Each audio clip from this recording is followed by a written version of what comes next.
Hi, my name's Odalis, and my stepmother told my father to end me while he shattered my ribs and slammed a mortgage paper in my face. It didn't start there, though.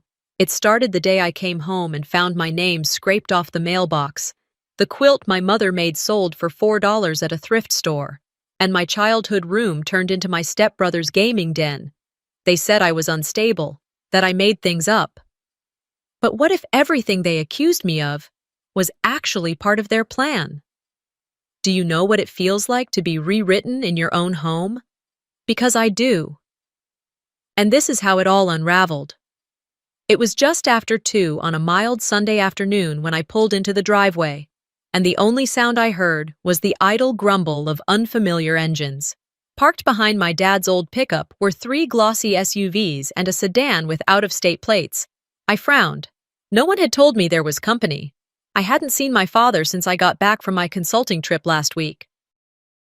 I'd texted twice, called once, no reply. Figured he was busy, or just being his usual gruff self, but something in the air that day felt too tidy. I stepped out, still in my travel-worn blazer, my overnight bag still zipped in the back seat. The breeze carried hints of barbecue and artificial vanilla, cake frosting. As I approached the front steps, the front door creaked open before I touched the handle. Laughter poured out like I'd walked in on the climax of a joke.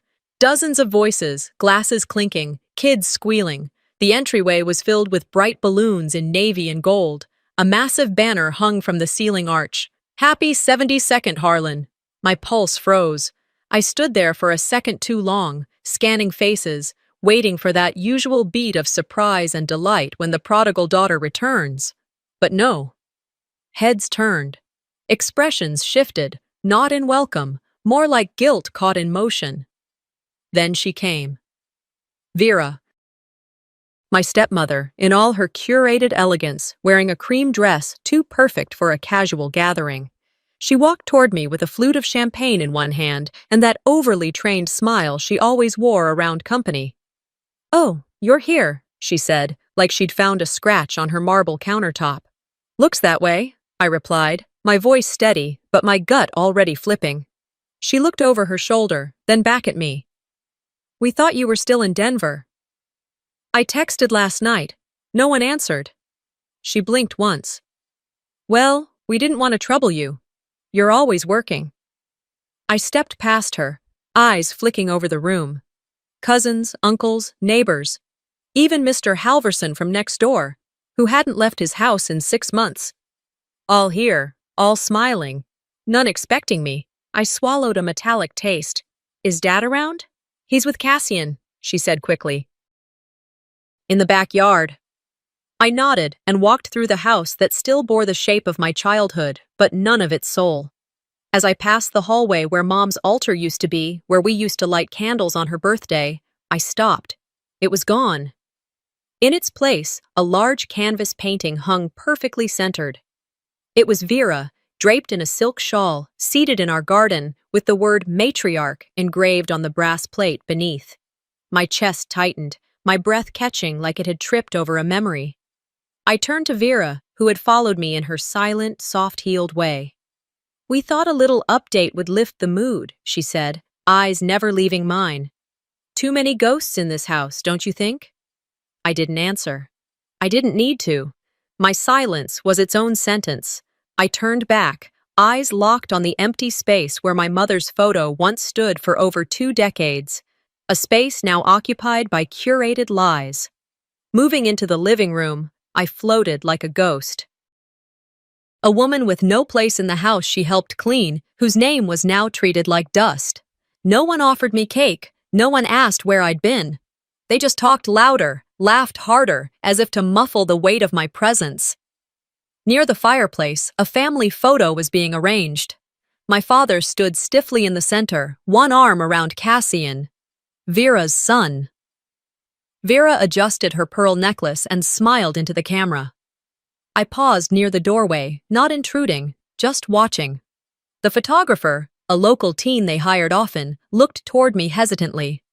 Vera leaned over and whispered, not quietly enough, "No need to wait for Odalis. She always hated pictures." Click. Just like that, the shutter captured the moment. Not just the photo, but the truth. I was no longer part of this bloodline. Not really. I slipped out before the cake was cut, out the back door, where the lights didn't reach. The air was cool, shadows stretching across the lawn like fingers. I walked to the garage, our old garage, where Dad and I used to spend weekends sanding wood, fixing loose shelves, working in companionable silence.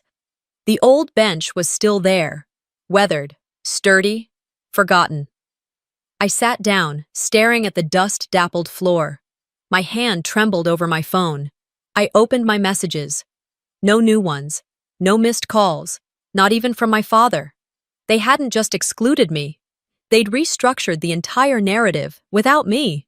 For years, I tried to be the daughter who never caused problems, never asked for anything. I kept my head down, took care of things when Vera couldn't, paid the taxes when they forgot, sent flowers on anniversaries. And now, I was the stranger in a home built on my childhood. A family doesn't need to scream to erase you. Sometimes silence is louder than exile. I didn't sleep that night. It wasn't because of the awkward stares or the forced laughter at my father's party. It wasn't even about Vera's smug little grin as she unveiled herself as matriarch of a family that no longer bore my mother's name. What kept me awake, what clawed at my chest in the dark, was something simpler, colder. I was being replaced, not argued with, not disowned, not even yelled at. Just edited out. By morning, the house had gone quiet again. All the streamers were gone, the smell of frosting replaced by bleach and Vera's ever-present lavender spray. Like the night before had been a staged production, and I was merely a bad extra who stumbled onto the set. I made my way to the attic. The floor creaked beneath my bare feet, the way it always had. I wasn't even sure what I was looking for. Maybe a piece of myself, something untouched. My mother's quilt came to mind. She made it when I turned 15, stitched each square with pieces from old clothes, hers, mine, even a few of Dad's work shirts. It used to sit in a cedar chest by the attic window. The chest was still there, same brass latch, same scent of time and dust. But when I opened it, my heart dropped. Empty. No quilt, no scarves, not even the brittle photo albums I'd stored there after the funeral, just a hollow echo, like someone had scooped the history out of my life and left the shell behind. I stood there for a long time, frozen. The only thing that moved was the light shifting through the attic vent, catching the dust like floating ghosts. Downstairs, Vera was humming in the kitchen. That sound alone could send my blood to a simmer. I walked down slowly, not with fury, but with intention. She was arranging breakfast like she always did, exactly 2 slices of gluten-free toast, avocado lined like tiles, and a poached egg balanced on top. For herself, of course. There was no plate for my dad. Or for me. "Good morning," I said, my voice calm but sharp. She turned, fork in hand, as if she'd forgotten I existed. "Oh, didn't expect you up so early." I didn't give her the satisfaction of a response. "Do you know what happened to the cedar chest in the attic?" Her eyes flickered, just briefly. Then came the smile, that practiced, benign, condescending smile. "Which one?" "You know which one." She shrugged, dabbing at the corner of her mouth with a linen napkin. "We had a charity pickup a few weeks ago. Some local church was taking donations for their rummage sale. I went through some of the storage items, things that looked unused. You weren't using them. They were just gathering dust." "You gave away Mom's quilt?" "Oh, Dallas," she said, voice thick with fabricated concern. "I thought you would have taken anything important with you when you moved out. You're a grown woman. Surely you didn't expect us to keep every scrap of fabric lying around." She turned back to her toast, slicing through it as if we were talking about expired cans in the pantry. I didn't say another word. I grabbed my keys, slipped on my sneakers, and walked straight to the one place no one ever expected me to go. The thrift store on 6th and Maple was a small, faded building with flickering lights and a volunteer cashier who always wore headphones. I'd passed it 1,000 times without looking inside. Today, I marched in like a woman on a mission. 3 aisles in, under a rack labeled Vintage Finds, I saw it, the quilt, folded carelessly, priced at $4. A sticker slapped on the corner like it was just another outdated blanket nobody wanted. I picked it up slowly, running my fingers along the threadbare square of my mom's old garden dress, the one she wore every spring to plant tulips. My thumb brushed over the navy patch from Dad's uniform shirt. She had stitched it like a badge of honor back then, a memory I didn't know I still remembered until I felt it in my hands. I didn't cry. There wasn't room for tears anymore. I walked up to the cashier, paid in cash, and left without a word. Holding that quilt felt like laying someone to rest twice. Back at home, I folded it neatly and placed it inside my closet. This time, no cedar chests, no hiding it away. If they wanted to erase her, they'd have to try harder. That evening, I went to check my email. I'd been ignoring my phone, avoiding texts that felt too performative or shallow. But something made me open my inbox that night. There it was, an email from my father's address. Subject line, enough. The body read, "You are not welcome here anymore. Don't contact me again." I froze. I reread it twice. The punctuation was too clean. The tone, too cold. It didn't sound like my dad. He was never a great writer, but even when he was angry, he used phrases like young lady or I don't want to argue. This was sterile. Final, corporate. I grabbed my phone and dialed his number. Straight to voicemail. I tried again, still nothing. My chest tightened. Something about this didn't feel right. Dad's email password had been changed recently, after Vera insisted she help him organize his digital life. I remembered that because he grumbled about it over lunch a few weeks ago, said something like, "Vera made me one of those online vaults." I opened the email again, then I opened the metadata. It wasn't hard, just a quick peek at the IP address. It came from inside the house, specifically Vera's laptop. I stared at the screen for a long time, letting the truth settle like a bitter stone in my gut. She'd forged it. She'd written that message and sent it from his account to make it seem like I was being pushed out by my own father, not just replaced, erased, with my dad's voice as the tool. I didn't scream. I didn't throw anything. Instead, I clicked forward. I sent it to a private email I'd created years ago, one I only used when I needed to keep records. The subject line read, "Evidence, Vera, forgery." I filed it into a folder with the same name, then I shut the laptop. There are thefts that don't involve money. Some people steal memory, others steal your identity and wear it like they earned it. But Vera, she wanted to steal my role in this family and bury me under the debris of her lies. I didn't talk to anyone the next day. Not Dad, not Vera, not even Cassian, though he walked past me 3 times like he was daring me to ask what he thought about the email he had no right to read. I spent most of the morning in the sunroom with a notebook on my lap, writing things down. Not feelings, not memories, just facts. Times, dates, documents, faces. A slow, quiet list of what no one could deny later. 2 days after that email, the air in the house felt different. I couldn't explain it at first, just that strange tingle like someone had already made decisions about your life without asking you and was now waiting for you to react. That kind of silence. Late that afternoon, I walked into the kitchen to get coffee and found a manila folder on the island counter. Nothing dramatic, no sticky note, just sitting there like it belonged. Inside were printed forms, legal-looking, a cover page labeled Limited Power of Attorney, Household Management. I scanned the paragraphs, familiar boilerplate about accounts, shared responsibilities, right to make decisions. One line caught my eye. Grants full control of property-based decisions to secondary caretaker, Vera Kress. Then came the kicker, my name, typed neatly at the bottom as the signing party, blank signature line beneath. I stood there, rereading it twice, slower each time. Vera walked in like she'd timed it. She had a dish towel in one hand and a tone that always walked the line between cheer and command. "Oh, good, you found it." "What is this?" I asked, voice low. "Just something simple. Dad needs help organizing his accounts. This just makes things easier. You wouldn't believe how complicated banks make things when you get older." I stared at her. "Why not send it to the lawyer?" She paused for a half second too long. "Oh, well, you know how expensive that gets. And it's just housekeeping, Odalis. Nothing serious, just routine stuff. I set the folder down and closed it.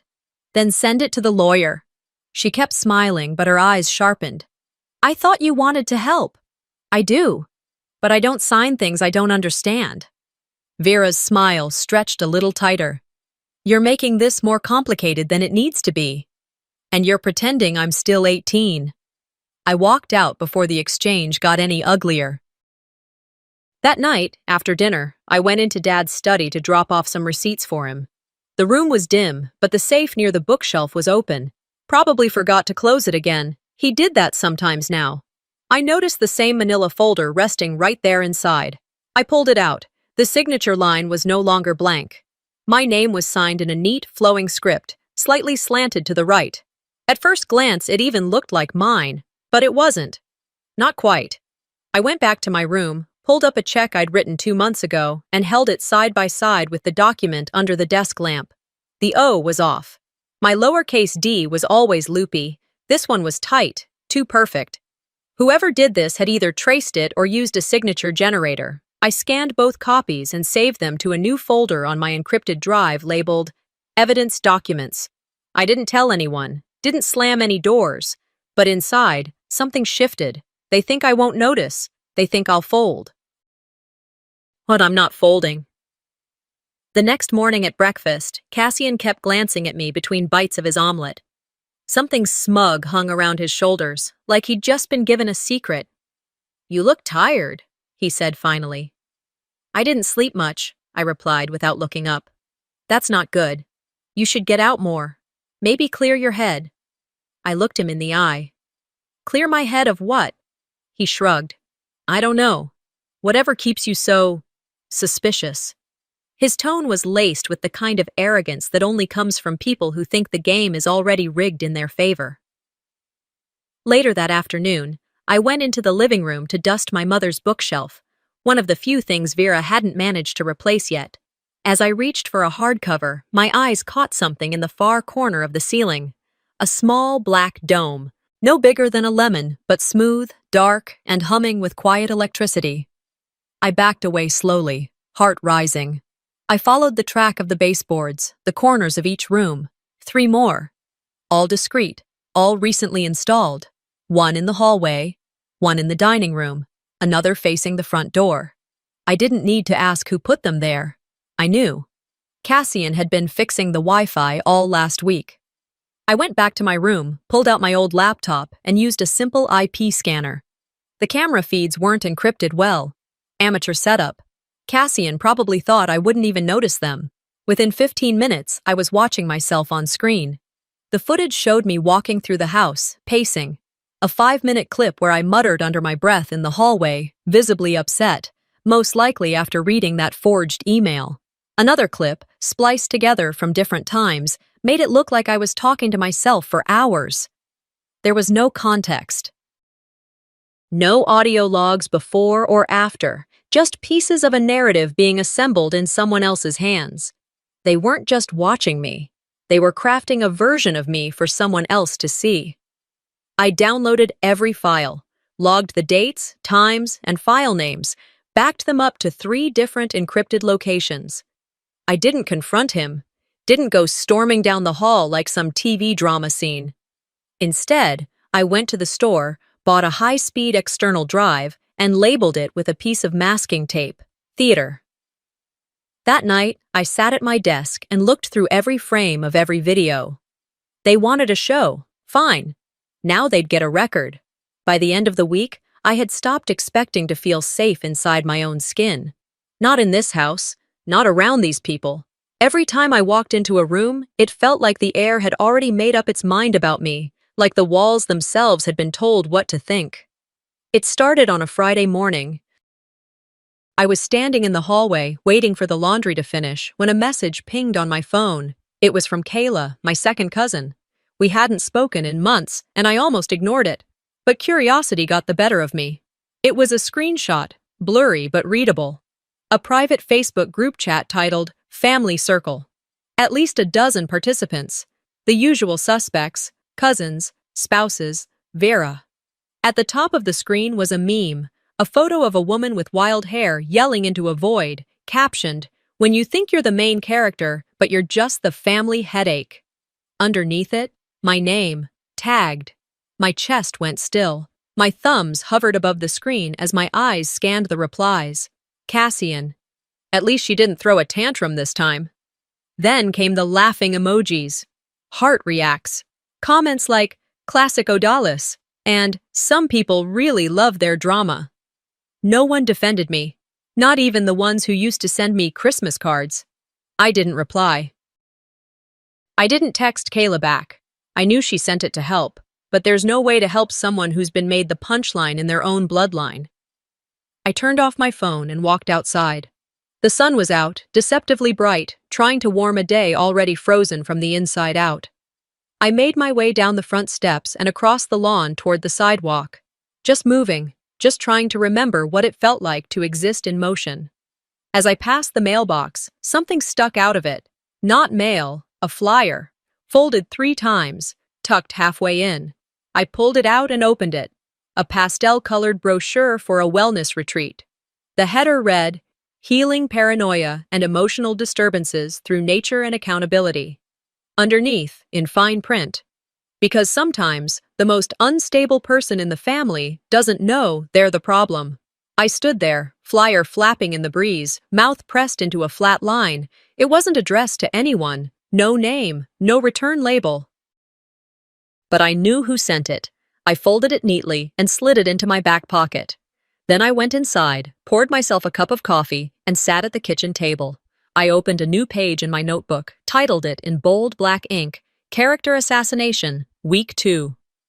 That night, at the local bakery, I stopped in for a loaf of sourdough, something small, familiar. The woman behind the counter, Shannon, who'd known me since high school, looked at me with that soft kind of pity reserved for people recovering from breakdowns. "I heard you're taking some time off for your health," she said gently, sliding the bread into a bag. I blinked. "Excuse me?" "Nothing bad, just, your stepmom mentioned it to my aunt at church, said you'd been struggling with some things, that you needed space." I didn't respond, just nodded, paid, and walked out with the bread held tight against my chest like a shield. Struggling. That's what she was calling it now. By the time I got back to the house, I'd stopped shaking, not because I wasn't angry, but because I finally understood the game being played. They weren't just excluding me, they were rewriting me. That night, after I put the bread away and changed into something more comfortable, I walked past the dining room where Vera was reading with her tea. Always tea, always that lemon balm blend she insisted calmed her nerves. I paused just long enough in the doorway for her to notice. She looked up, blinked once, and offered that same infuriating smile she'd perfected. "Something on your mind, sweetheart?" I stepped inside. "I know what you're doing." She tilted her head, playing innocent. "Doing? You're rewriting a version of me that no longer exists. You're building this character. Unstable, erratic, over-emotional, and you're pushing it out to everyone who'll listen." She took a slow sip of her tea. "Odalis, I'm not writing anything. People just see what's always been there." Her voice was soft, sweet, the way someone might speak to a child caught stealing cookies. I leaned closer, voice low but clear. "Keep going, keep pushing this story, but understand something. I'm not just angry anymore. I'm prepared. If you keep this up, I won't just fight back. I'll burn your little empire down with facts." Her smile faltered, just slightly. She set her teacup down with deliberate care. "Are you threatening me?" "I'm warning you." She studied me then, like I'd finally become something she hadn't accounted for. Not a nuisance, not a liability, a threat. I left the room before she could respond. I didn't need more words.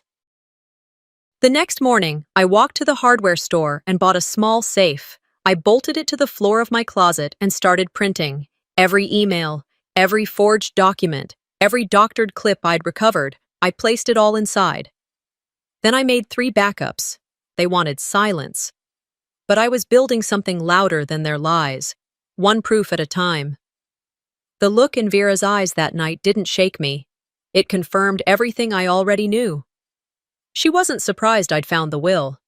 She was only surprised that I'd finally grown a backbone. 3 mornings later, I came downstairs to find my father sitting alone at the kitchen table, sipping lukewarm coffee and staring at a stack of papers. The sun poured through the blinds, catching the side of his face in light so sharp it made the wrinkles near his temple stand out like cracks in dry soil. I could tell he'd been up for a while. The documents in front of him looked freshly printed, corners crisp. One of them had a highlighter mark across the title, Equity Withdrawal Application, Pending Signature. I poured myself a cup of coffee, ignoring the stiffness in my shoulders, and sat across from him. "Morning," I said softly. He didn't look up. I tried again, nodding toward the papers. "Is there something I should know?" That got his attention. He looked at me for the first time in days, but there was no warmth, no flicker of recognition in the way his eyes used to soften when I entered a room. "This house," he said slowly, voice heavy with something that wasn't quite his own, "was never yours to begin with. You've lived off my name long enough." It hit like a slap, not because it was loud, but because it came from his mouth, from the man who used to hold me on his shoulders at county fairs, who taught me to use a hammer, who cried the day Mom died and held my hand like I was the only thing tethering him to the world. Those weren't his words, not the man I remembered. They were hers. I didn't say anything. Instead, I stood, carried my mug to the sink, and rinsed it out. Then I walked straight to the garage. The smell of oil and cedar dust hadn't changed. The same old tools still lined the pegboard above the workbench, and his old red toolbox sat in the corner, scratched, dented, but solid. I knelt down, unlatched it, and opened the bottom drawer. There, between a rusted tape measure and a socket wrench set, was a weathered envelope. My name was on it. Not sweetheart, not pumpkin, just plain block letters, ODALIS. My hands shook slightly as I opened it. Inside was a folded sheet of lined paper and a notarized will. Dated 3 years ago, before Vera ever moved in. It was short, handwritten, and direct. "I leave the house at 112 Maple Drive and all its belongings to my daughter Odalis Vane. She's the one who's always taken care of me, and she'll take care of this place too. Signed, Harlan Vane." My chest tightened. My fingers closed around the paper like it might disappear if I blinked too long. I didn't cry. I didn't even breathe for a moment. I just stood up, walked back inside, scanned the document into my laptop, encrypted it, and backed it up 3 different ways: Google Drive, encrypted USB, and a hidden folder on an external drive labeled Wrench. It wasn't just a will. It was a time capsule from a man who hadn't yet been rewritten. That evening, over a dinner Vera had ordered in, Thai food, because cooking was beneath her lately, I sat at the table with them, calm, neutral, like I hadn't found a bomb in the garage with her name all over it.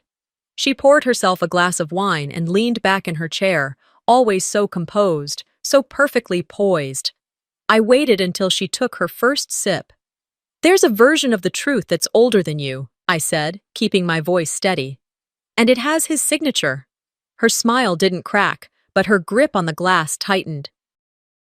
"Oh?" she said, acting innocent. "Is this about the drama in the garage?" Dad looked up, confused. "What garage?" I kept my eyes on her. "The one where he put what actually mattered before you got here." Vera swirled her wine. "Then sue me." I leaned in slightly, just enough for her to feel it. "I won't need to." She raised an eyebrow. "No? You'll do it to yourself." She stared for a beat too long, then chuckled. "You've always had such flair for the dramatic, sweetheart. You've always had a flair for underestimating me." She stood then, not quickly, not with rage, just with that slow, measured grace of someone who still believed she had all the power in the room. "Whatever you think you found, Odalis, it won't matter. You don't know how these things work. The court cares about what's on file, not dusty papers and daddy's little letters." I let her talk. Let her fill the silence with confidence. Because I already had Silas's number queued up in my phone. Because I had timestamps, signatures, legal precedents, and every reason to stand my ground. After she went upstairs and Dad followed without a word, I sat there alone in the dining room, listening to the old house settle into evening silence. They thought I was just angry.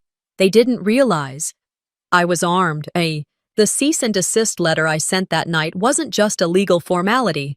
It was a warning flare. I sent it with my hands steady, my mind clearer than it had been in weeks. Vera would receive it in the morning, and I knew she'd laugh at first. Cassian would probably toss it onto the kitchen counter with a smirk, muttering something smug about empty threats. But that letter had weight.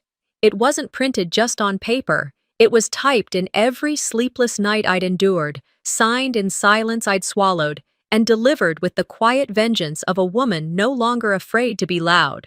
It didn't take long for them to strike back. 3 days later, I got a call from the hospital. A nurse, kind voice, said my father had collapsed in the backyard while trimming a hedge. I threw on jeans and a jacket, didn't even brush my hair, just grabbed my keys and drove like the road owed me speed. When I got to the ER, my heart was thudding, my mind racing. He was still my father. I didn't care how cruel he had been lately. I just wanted to make sure he was breathing.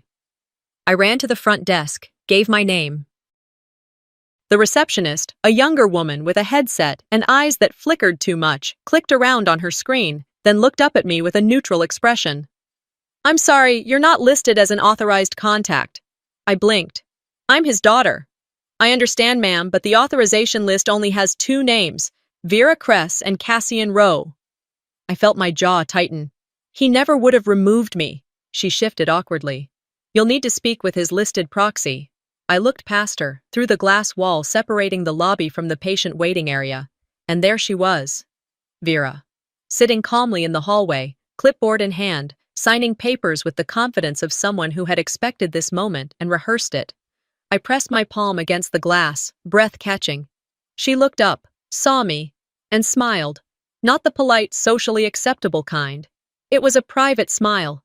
One you give a rival after the final chess move lands. Cassian was standing next to her, arms crossed, looking bored. He didn't even pretend to acknowledge me. I stood there for a full minute. My pulse pounded. My hands were shaking, but I didn't bang the glass. I didn't yell. I didn't demand. I turned and walked out. If they wanted to play legal games, I'd match them, move for move. Back at the house later that afternoon, I parked in the driveway longer than usual. The sun was starting to dip behind the hills. The light had that golden hue that usually made the backyard look soft, nostalgic. Not today. When I finally walked inside, the house was quiet, too quiet. As I passed the hallway, I noticed something different. My bedroom door, my childhood room, was closed, locked. I tried the knob. Nothing. I knocked once. Cassian's voice floated from the other side, lazy and unbothered. "Occupied." I didn't move. "That's my room." He opened the door slowly, grinning like a child caught with his hand in the cookie jar, but too old to care. The room was changed. My bed was gone. My bookshelf, the one my mom gave me when I turned 16, had been emptied. In its place was a flat-screen TV, a gaming console, and a mini fridge. My photos were gone. My high school trophies, gone. The quilt my mother made, missing. "What the hell is this?" Cassian leaned against the doorframe, biting into an apple. "Mom said I needed a real space. You weren't using it anyway." I stared at him. He didn't flinch. He actually laughed. "Don't look so shocked. You moved out years ago, remember? I was still living here. Were you?" He tossed the apple core into the trash. "You were more like a seasonal guest with a bad attitude." Something inside me snapped. Not loud, not messy, but final. I didn't raise my voice. I didn't argue. I walked past him, straight to the garage. Found the old wooden bat my father gave me back in middle school when I joined softball. It still had my name etched on the handle in permanent marker. When I returned to the hallway, Cassian was still smirking, 1 foot in the door. I said nothing, raised the bat, and slammed it into the doorframe. Wood splintered, paint cracked. One more swing, just enough to send a jagged message across the molding he'd just finished repainting. He jumped back, hands raised. "What the hell is your problem?" I lowered the bat, calm. "You want to steal the past?" I said. "Then rebuild it from splinters." Then I walked away. That night, I sat at the kitchen table, drafting a formal legal notice. I titled it clearly. Subject: Cease and desist. Occupation without consent.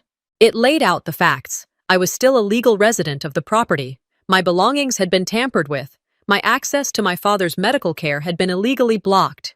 I included references to the original will, current deed filings, and ongoing manipulation of a mentally diminished elder.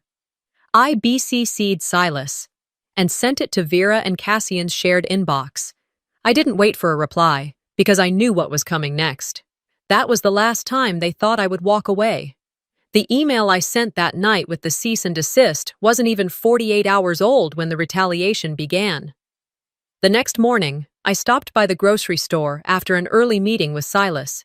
He'd reviewed the document I found in Dad's toolbox, confirmed its legality, and even offered to start drafting a quiet claim to freeze any new property actions. I told him to wait. I still wanted to give my father a sliver of dignity, a way to come back to reason before this exploded. That now felt naive. It was just past noon when I returned home. The grocery bags rustled in my arms as I walked up the drive, but something about the mailbox stopped me in my tracks. My name had been removed. The label I placed there 5 years ago when I moved back after Mom's death. Gone. In its place was a new metallic strip. Cress Row. I stood still, milk sweating in one hand, the other clenching the keys hard enough to leave crescents in my palm.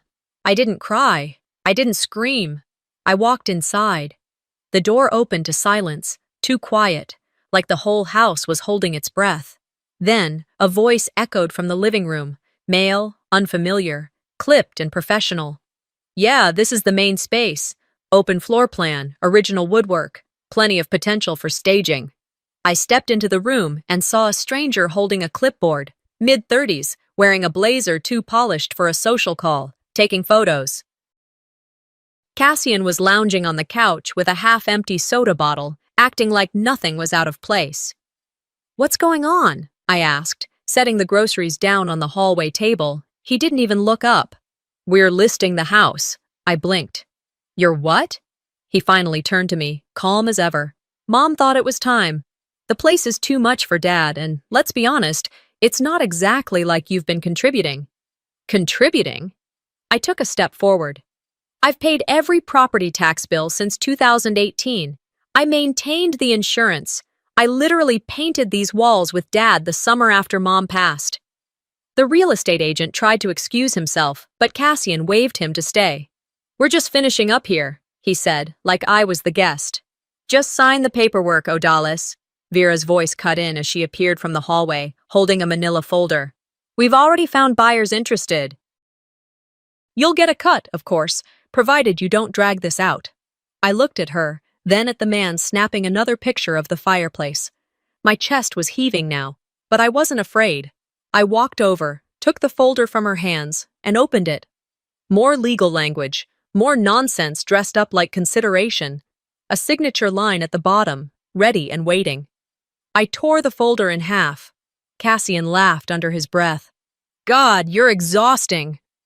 Vera didn't flinch. She turned to my father, who had just stepped into the room. His shirt was buttoned wrong, and his hair was still wet from a shower. He looked lost, until Vera placed a hand on his shoulder and whispered something I couldn't hear. Then his expression changed.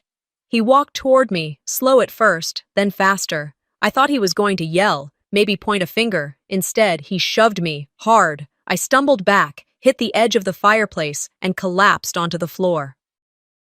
Pain shot up my ribs, sharp, hot, immediate. I couldn't breathe. The room tilted, and then I heard her.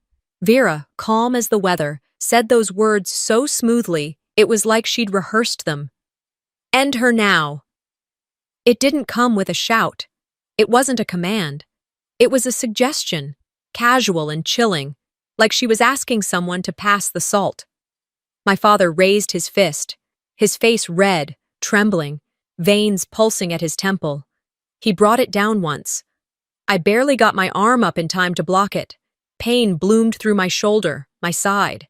He raised it again. I heard Cassian say, "Dad, no!" But it was too late. That's when I saw it. Out of the corner of my eye, above the hallway arch, the blinking red light of the security camera I hadn't disabled, the one Vera forgot about. With what little strength I had, I reached for my smartwatch, pressed the alert button, pre-programmed to send an emergency ping to Silas's private server. The next minutes blurred together. I curled into myself on the hardwood floor, ribs aching, face hot with shame and fury. I could hear Vera pacing. I could hear Dad breathing like a winded dog, confused about what had just happened. Then sirens. 3 sets of footsteps stormed in. Blue uniforms, radios crackling. An officer knelt beside me. "Ma'am, can you hear me? Are you hurt?" I nodded slowly. "Check the hallway camera. It's all there." Cassian was trying to explain something in the background. Vera stood stiff, her arms crossed. My father had collapsed into the recliner, staring at his own hands like they belonged to someone else. They asked me if I needed an ambulance. I said no. I needed a moment. In that moment, while the officers reviewed the footage, I knew something had shifted, not just in my bones, which felt fractured, but in the way the house breathed around me. The truth had arrived, and it had a recording. By the 3rd day in the hospital, I no longer winced when the nurse checked my ribs. The bruising was deep, but the ache had shifted, less physical, more like something hollow inside of me had finally settled. The CT scans were clear. No internal bleeding. The cracked ribs would heal. The swelling around my left eye was going down, and I could breathe without gasping. But the damage wasn't only under my skin. Silas arrived late that afternoon, a leather briefcase in one hand, a calm storm in his eyes. He pulled a chair to the side of my bed and quietly opened the folder he'd brought.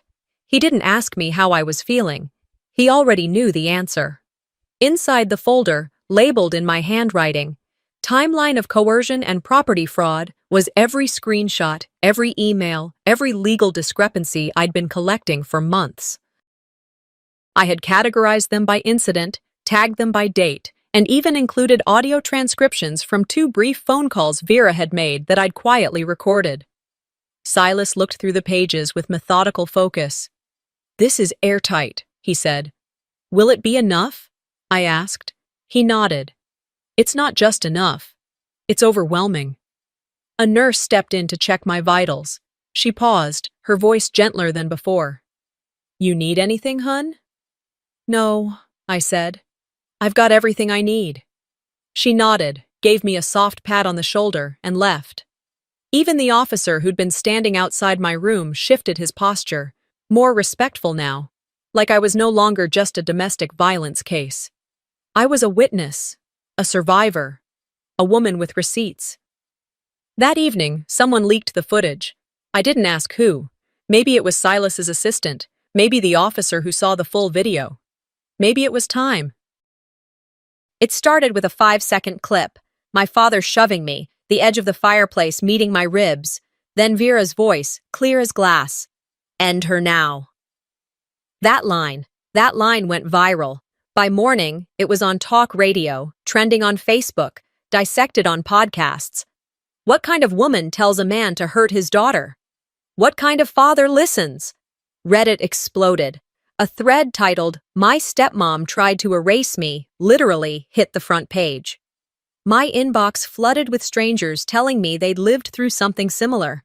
Some offered prayers, some sent resources. A few offered lawyers I didn't need but appreciated. Cassian's photo, his professional headshot, was splashed across every local real estate page with bold headlines. "Local broker, linked to family abuse case." His brokerage dropped him that same day. He tried posting a vague statement, some half-baked denial that truth always has 2 sides. That comment section didn't go well. By noon, reports surfaced that he was under review by the IRS for income misreporting. Turns out, you shouldn't list a house as pending sale when the current occupant hasn't signed a thing. Vera stayed quiet, no statements, no press. She was no longer a voice, just a face. One frozen in the frame where she whispered the unthinkable. 3 days later, I sat in a courthouse beside Silas as we submitted the original handwritten will, the one from the toolbox, dated, notarized, signed in my father's own shaky handwriting. The judge reviewed it, eyebrows lifting as he flipped through. Harlan didn't show. He was still in medical supervision, unfit to make statements. His mental state was fragile, and the neurologist confirmed he was no longer able to manage his own affairs. The judge declared him legally incapacitated. Vera's power of attorney was revoked. Her accounts, every shared asset, joint property filing, and discretionary trust, were frozen. I was granted temporary conservatorship over the estate, pending a full review. For the first time in years, I was no longer just someone shouting into a void. I had the paper, the law, the truth. At the end of the hearing, I didn't speak. I didn't look around for anyone to hug or thank. I just stood up, collected my folder, and walked out. In the hallway, Vera was waiting, alone. No lawyer, no entourage, just her, in a beige coat that swallowed her frame, looking older than I'd ever seen her. She tried to meet my eyes. I didn't give her the satisfaction. I walked past her, stopped just long enough to say one thing. This house will never say your name again. I didn't mean it to be poetic. I meant it literally. Every trace of her in that place was already gone. Photographs, plaques, even her scented candles. When the dust settled, there wouldn't be a corner of that house left with her shadow in it. That evening, I sat on the front porch. The same steps where my mother used to tie my shoes before school. I watched the sun dip below the cottonwoods, letting the air finally stretch without tension. It wasn't joy I felt. It was release, like exhaling after holding your breath too long. Winning doesn't always feel like victory. Sometimes it just feels like surviving long enough to outlive the storm. It had been 4 months since the ruling, but it felt both farther and closer than that, like the stretch of a scar that still itched when it rained. Fall had settled over Fort Collins in that in-between way it always did, half warm, half brittle, trees shedding their memory in bursts of yellow and copper. I pulled into the gravel lot of the care home just before 10 in the morning. The place was quiet, modest, the kind of facility that didn't boast about its equipment or aesthetics but focused on keeping the windows open and the patients clean. They wheeled my father into the visitor room 5 minutes after I arrived. He looked smaller, not in the frail, physical way I expected, though that was true too, but spiritually. Like the man I remembered had folded in on himself, leaving behind something quieter, more aware of what he'd lost. I didn't speak first. He motioned for the nurse to give him the small notepad they kept by his wheelchair. With trembling fingers, he wrote. It took him longer than it should have, the pencil pausing in places where words likely didn't come easy anymore. Then he handed me the paper. I forgot who I was. You never did. I'm sorry I made you carry both our names. I read it twice. I didn't cry. I didn't touch his hand. But I nodded. I folded the paper and slipped it into my purse, not because I was ready to forgive, but because it felt like a piece of the past trying to meet me halfway. I wasn't putting it in my heart, not yet, but I wouldn't throw it away either. We sat there another 10 minutes, not talking, just breathing in the same space again. When I left, the wind caught the front door on my way out. I didn't look back. Later that week, I stood in the foyer of the house I grew up in, holding the brass key one final time. The floors had been swept, the walls freshly painted. I didn't pack anything in boxes. There was nothing left to take. The few items that mattered had already been quietly removed. My mother's light fixtures, the worn cedar coat rack Dad made in '92, the record player from the back den. Everything else, left for the next family. The buyer was a young widow, former military, 2 kids. She had kind eyes and didn't flinch when I told her the history of the house. This place knows how to protect, I said as I handed her the keys. She nodded, and for a second, we weren't strangers. We were women who knew what it meant to fight for a home. A week later, I opened the door to my new space. It wasn't much, just a repurposed cottage at the edge of downtown. A 2-room setup with wood floors that creaked with honesty, windows that let in more light than I expected, and the faint smell of lemon oil and legal pads. I named it The Room. Not a business, not a nonprofit, just a space for women like me.